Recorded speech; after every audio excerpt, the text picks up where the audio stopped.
अस्सलाम वालेकुम स्टूडेंट्स। आज हमारा बायोलॉजी का 9th क्लास का लेक्चर नंबर 3 है, जिसमें हम कैरियर्स इन बायोलॉजी के बारे में स्टडी करेंगे। कैरियर्स इन बायोलॉजी का मतलब यह है कि अगर हमने बायो सब्जेक्ट रख लिया है तो आगे हम किस किस फील्ड में जा सकते हैं, किस किस कैरियर को अवेल कर सकते हैं। इसमें सबसे पहले आता है मेडिसिन और सर्जरी, जिसमें हम डॉक्टर्स के जहाँ पे डॉक्टर्स का सारा आ जाता है, डॉक्टर्स का शोबा आ जाता है। तो मेडिसिन और सर्जरी, तो the profession of medicine deals with the diagnosis and treatment of diseases in human. अगर हम मेडिसिन की बात करते हैं तो उसमें होता क्या है कि हम कोई भी ह्यूमन है उसको कोई डिजीज़ आती है, उसको डायग्नोज करना और उसकी ट्रीटमेंट करना, ये मेडिसिन में स्टडी करते हैं। सर्जरी में ऑपरेशन होते हैं, ऑपरेट किए जाते हैं, जिसमें बॉडी का कोई भी पार्ट जो ख़राब हो गया है, डैमेज हो गया है, तो उसको हम या तो एक्सचेंज कर सकते हैं या उस डैमेज पार्ट को हम रिपेयर कर सकते हैं। In surgery the part of the body में बी रिपेयर्ड, तो उसमें बॉडी का कोई भी पार्ट जो डैमेज हो चुका होता है उसको या तो हम रिपेयर कर सकते हैं या उसको रिप्लेस कर दें या रिमूव कर देते हैं। ठीक है, समझ आ गई। तो या तो उसको रिप्लेस कर दें, उसकी जगह कोई न्यू पार्ट लगा देते हैं। मिसाल के तौर पर अगर किडनी है, अगर एक किडनी फेल हो जाए तो उसकी जगह हम दूसरा किडनी रिप्लेस कर सकते हैं। किडनी जिसे हम किडनी ट्रांसप्लांटेशन कहते हैं, तो उसकी जगह हम दूसरा किडनी ट्रांसफ़र कर सकते हैं, या हम एक किडनी को रिमूव कर सकते हैं तो दूसरा किडनी वर्क कर लेगा। वुमेन जो है वो एक किडनी पे भी गुजारा कर सकते हैं। For example the removal of stones through the renal surgery. Renal कहते हैं किडनी को, ठीक है। अगर किडनी में स्टोन हो गया है तो हम किडनी की सर्जरी करके उस स्टोन को रिमूव कर देते हैं, तो ये सर्जरी में आता है। या हम किडनी की ट्रांसप्लांटेशन करते हैं, ट्रांसप्लांटेशन ऑफ किडनी या लीवर, या किडनी और लीवर की ट्रांसप्लांटेशन कर देते हैं। एक किडनी और लीवर डैमेज हो गया तो उसकी जगह हम दूसरा किडनी और लीवर ट्रांसप्लांट कर सकते हैं। नेक्स्ट है जी, ये लाइन आप काट दें, ये बिल्कुल भी ज़रूरी नहीं है, ठीक है। नेक्स्ट है जी फिशरी। अच्छा, एक मैं आपको बात बता दूं, ये जो कैरियर इन बायोलॉजी है ये बहुत इंपॉर्टेंट लॉन्ग क्वेश्चन है, ये बोर्ड में आता होता है लॉन्ग क्वेश्चन, मस्ट। ये इस चैप्टर में से मस्ट ये क्वेश्चन आना होता है, तो बच्चों इसको आपने अच्छी तरह प्रिपेयर करना है। नेक्स्ट है जी फिशरीज। तो फिशरीज में ऑब्वियसली हम फिशेज़ की स्टडी करेंगे। फिशेज़ की प्रोडक्शन कैसे करवानी है उसको हमने, और उसको जो है उसकी क्वांटिटी को कैसे इन्हांस करवाना है, उसकी क्वालिटी को कैसे इन्हांस करवाना है, तो ये फिशरीज में स्टडी करते हैं। Fisheries is the professional study of fish production. These are the department in Pakistan where profession of fisheries are employed. तो जहाँ पर फिशरीज बाकायदा एक एम्प्लॉय के तौर पे यूज़ होती है, वहाँ पर सब्जेक्ट है जो हम एम्प्लॉय के तौर पे यूज़ करते हैं। They serve for enhancing the quality and quantity of fish production. तो ये डिपार्टमेंट करता क्या है, फिशरीज डिपार्टमेंट करता क्या है, फिशेज़ की क्वालिटी और इसकी क्वान्टिटी को इन्हेंस करवाते हैं।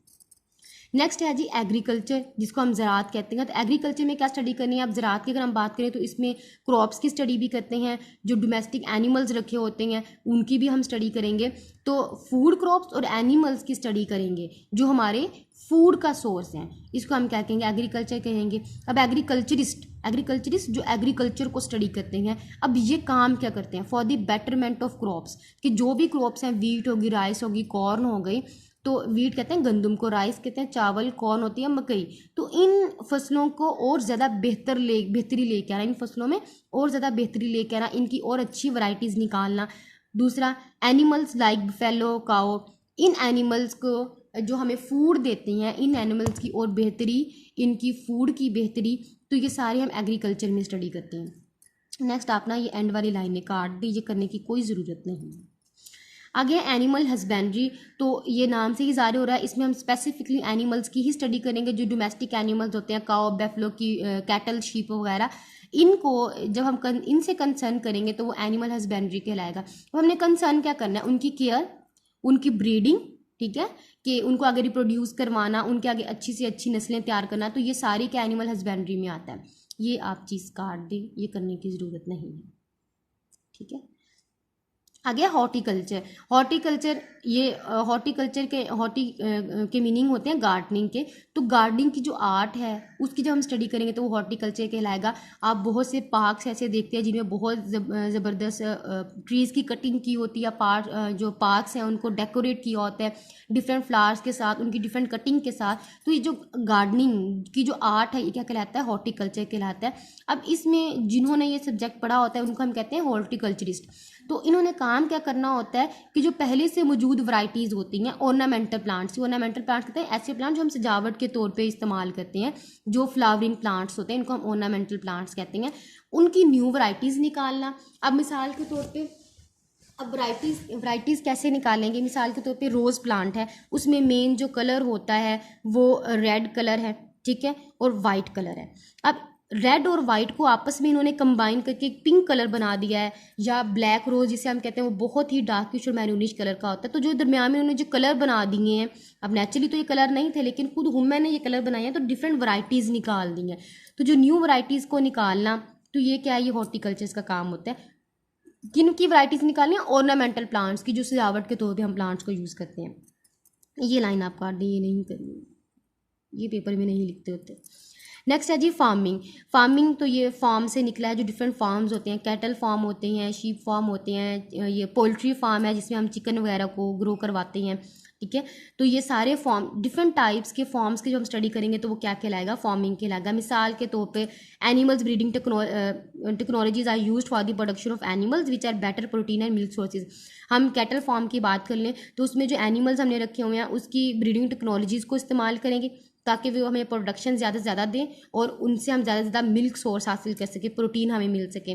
दूसरी एग्जांपल है जी पोल्ट्री फार्म की, उसमें चिकन रखे जाते हैं, चिकन्स को ग्रो करवाया जाता है, ठीक है, वहाँ से एग लिए जाते हैं, मीट लिया जाता है। तो ये फार्मिंग की एग्जांपल है। दूसरा फ्रूट फार्मिंग है जिसमें हम ये लगाते हैं जी, बाग लगाते हैं, ठीक है। तो ये सारी फार्मिंग की टाइप्स आ जाती हैं। आगे है जी फॉरेस्ट वर्ड से निकला है जिसको हम जंगलात कहते हैं। तो जंगलात की जब हम स्टडी करेंगे, उनकी केयर करेंगे, उनको आर्टिफिशियली ग्रो करवाएंगे, तो ये क्या कहलाएगा, फॉरेस्ट्री कहलाएगा। In forestry professional looks after the natural forest. तो इस प्रोफेशन में करते क्या है कि जो नेचुरल फॉरेस्ट हैं, कुदरती जंगलात होते हैं, उनकी केयर करना और गवर्नमेंट को मुख्तलिफ एडवाइजेज, मुख्तलिफ मंसूबे बताना कि वो किस तरह आर्टिफिशियली फॉरेस्ट ग्रो करवा के पोल्यूशन को कम कर सकती हैं। तो ये जो हम स्टडी करेंगे ये फॉरेस्ट्री के सब्जेक्ट में स्टडी किया जाता है। ये एंड वाली आप लाइन्स काट नहीं करनी। नेक्स्ट है जी बायोटेक्नोलॉजी। तो ये हम पहले भी स्टडी कर चुके हैं। Biotechnology, bio mean living organisms, technology mean techniques. तो हमने लिविंग ऑर्गेनिजम्स को इस टेक्निक्स के साथ यूज़ करना है, डिफरेंट एप्लीकेशंस के साथ यूज़ करना है कि उससे जो प्रोडक्ट्स बनेगी वो ह्यूमन के लिए बेनिफिट होंगी। तो ये क्या कहलाएगा, बायोटेक्नोलॉजी कहलाएगा। चलिए जी, ये हमारा ये टॉपिक कंप्लीट हो चुका है। इस टॉपिक को आपने अच्छी तरह प्रिपेयर करना है, ये बोर्ड के पॉइंट ऑफ व्यू से बहुत इंपॉर्टेंट लॉन्ग क्वेश्चन है, ठीक है जी। अल्लाह हाफिज़।